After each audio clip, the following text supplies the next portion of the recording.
And finally tonight, what makes this Vol basketball team such a tight-knit group? They're loving all the success in the spotlight, but they're also thriving in their connection off the court. Here's 10 News anchor Russell Biven.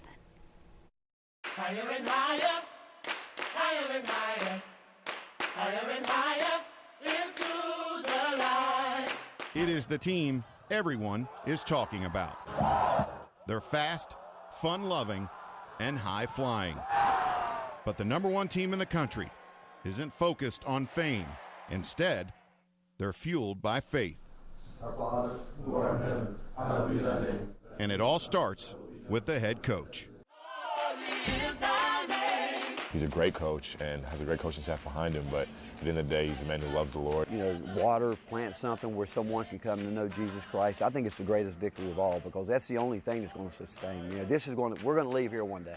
So Barnes called on former Vol football player Chris Walker, who's also the campus director for Fellowship of Christian Athletes. When I went home from that day, I was like, man, the Lord is going to do something really cool.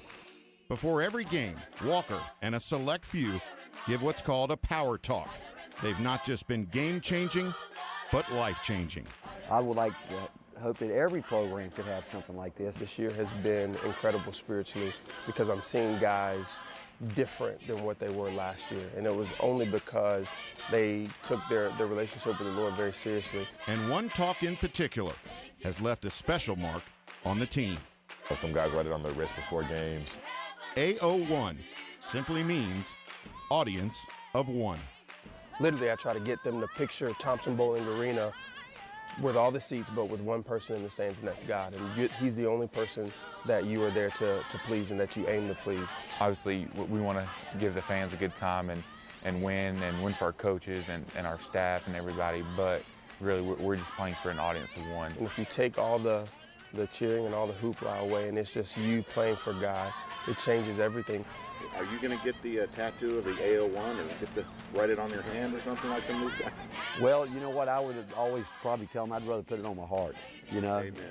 And even with all the highlights this season, the team's favorite dunks have happened off the court.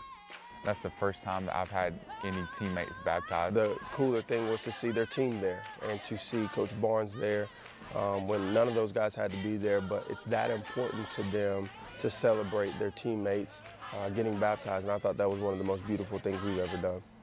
And while winning is the goal, Coach Barnes realizes it's not the ultimate goal.